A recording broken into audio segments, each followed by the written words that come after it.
Hey everyone, this is Hunter from TEQ Customs. Today we are going to be walking you through how to install a set of our Gx470 headlights.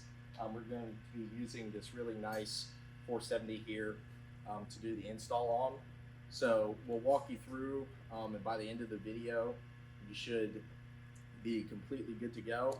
But if you have any further questions, you can always reach out to us via email at teqcustoms@gmail.com or give us a call or a text. Our phone number is 919-903-4555.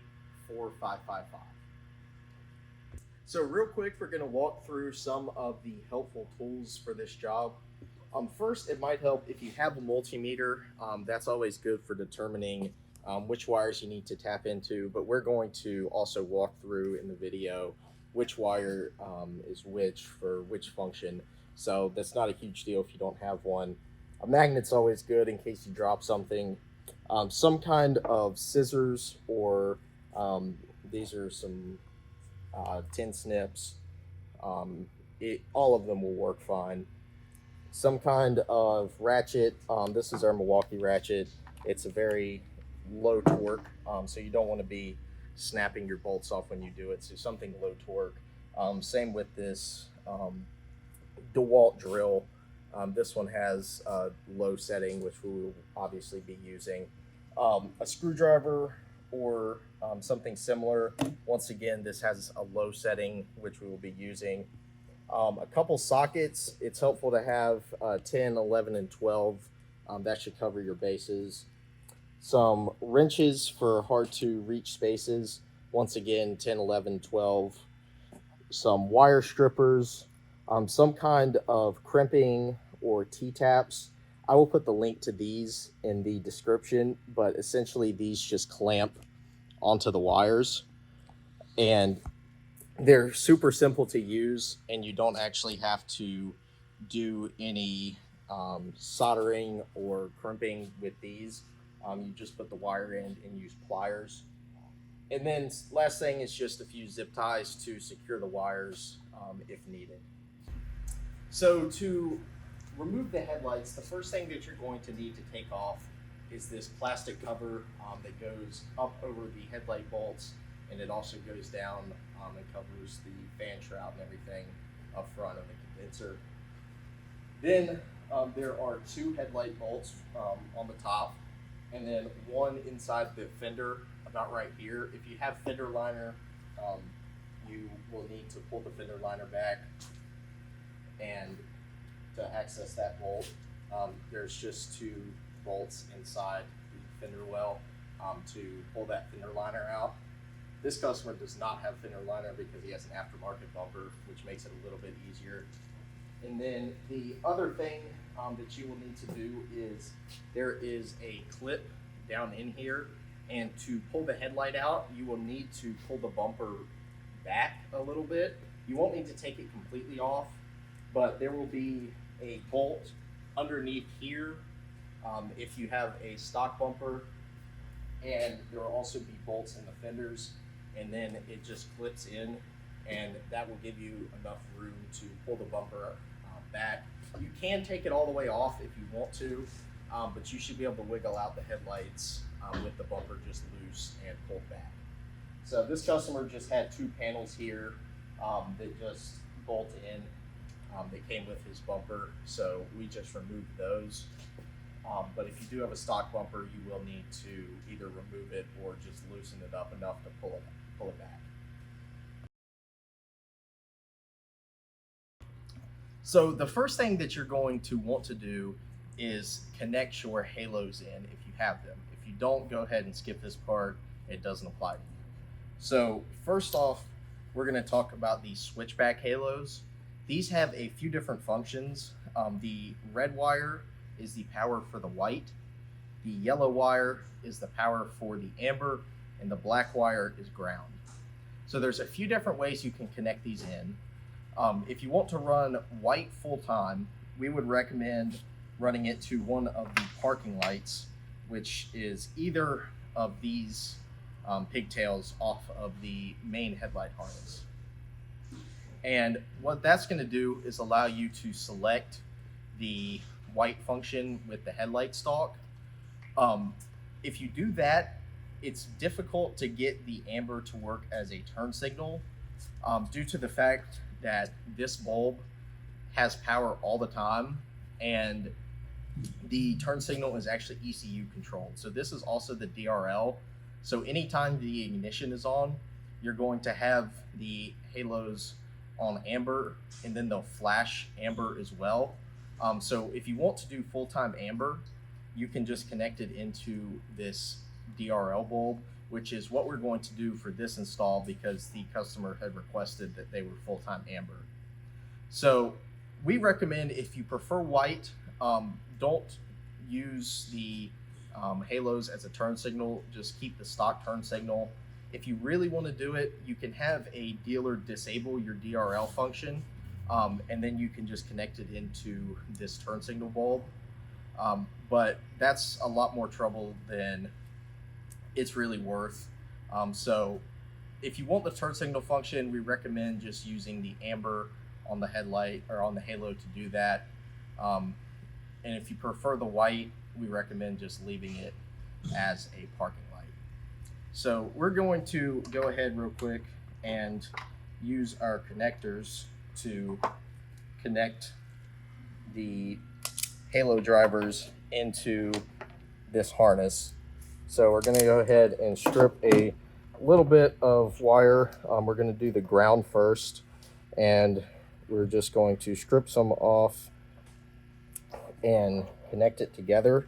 And then using these taps, we're just going to slide it in the top here.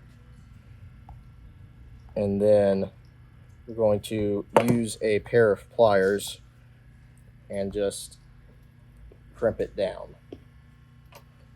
So now that the ground is in there, we're going to put this end on the ground wire for the daytime running light and turn signal. So we're just going to put it over the wire and just squeeze down, and that just taps right into the wire. Normal T-taps are not nearly as good as these T-taps. They don't give a really good connection. These give a lot stronger connection, so we highly recommend using these over normal T-taps. And once again, I'll put the link to these in the description of the video. So to have our amber powered on all the time and to be used as a turn signal, we're going to take the two yellow wires and do the same thing. We're going to twist them together. We're going to put them in the connector, which I did not twist them together well enough.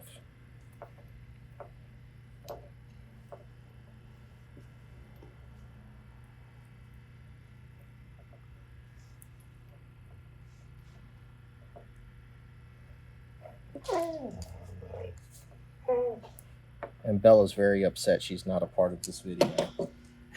Are you upset, Bella?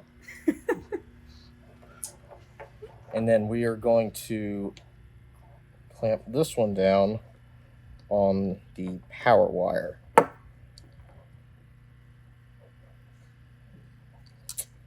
All right, so now that you have all of that connected, these are just going to connect into the back of the headlight with the two matching connectors. They just look like a small cylinder. So these will just plug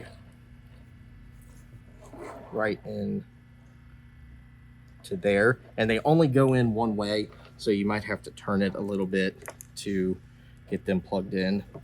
But now that's all good to go. So your halos are wired up if you're doing it the same way as us. If you want to use the white function, you would do the same exact thing. You would just connect it into, probably the easiest thing is just this green wire, and then any of the ground wires will work. But now you have your halos connected, and you can go ahead and put the headlights back on the vehicle.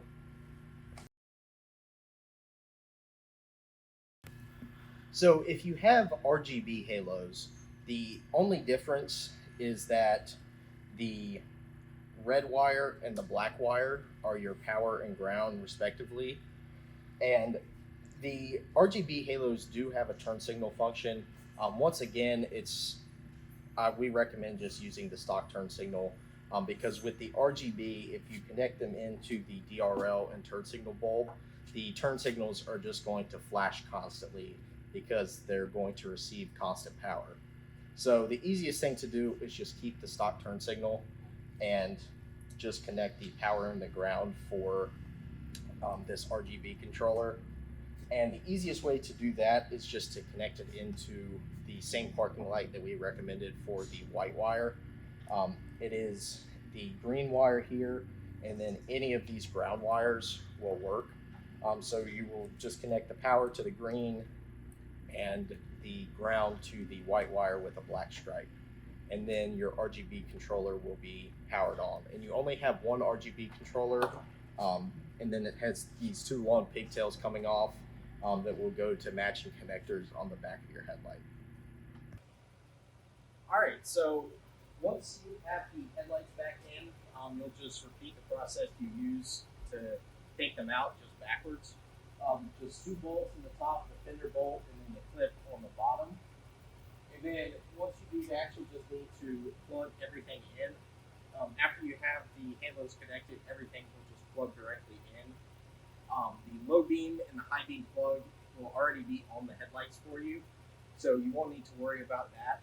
The low beam is going to be the connector on the outside of the headlight harness, and the high beam is going to be the one on the inside of the headlight harness.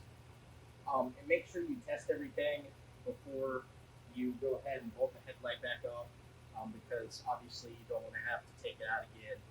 One common thing is that you have the low beams or the high beams connected backwards, so the plugs are reversible. So it's common that you accidentally put the plug with the power to the ground and the ground to power, and that will obviously cause the function not to work. So make sure and test it before you put everything back together. And then if you do the halos to the daytime running lights, the car will need to be on for the halos to function. So you just want to turn the car on real quick to make sure those work. If you connected them to the parking lights, you're able to do that with the vehicle off. It's just the first notch on the headlight stalk. So you can go ahead and test that. And then the last thing that you will need to do before you are completely finished is just adjust the headlights. And to do that, there is an adjustment screw right up top. And that screw, if you turn the screw right, it will raise the headlights up. If you turn the screw left, it will raise the headlights down.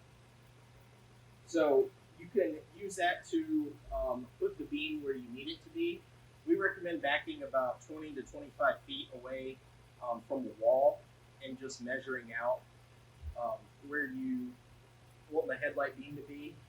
A good just baseline measurement that you can use is to take a measuring tape and measure how high the light is outputting from the headlights. So it's typically between 40 and 50 inches. And then on the wall, you want it to be just a couple inches lower, about 20 feet away. So let's say your vehicle and your headlights are 45 inches off the ground. You can back it about 20, 25 feet away from the wall, and then put the beam around 40 to 42, 43 inches. But the headlights can always be adjusted more later if you drive and find that you have them too low or too high. It's super easy. You just come back here, and the adjustment screw is easy to get to on both sides. So now that you're finished up, you can go ahead and reattach your bumper if needed. We're going to be doing some other work to this vehicle, so we're going to leave the filler panels out of this one for right now. But obviously, if you have a stock bumper, they're connected, so you can go ahead and reattach everything there, and your headlights will be good to go. Please share pictures, videos, and any feedback that you have with us, either on social media or send us an email at teqcustoms@gmail.com. We would love to see your pictures of your installed headlights, and we will do our best to feature you on our social media. Thanks for watching this video, And if you have any questions, please reach out to us. We're always happy to help.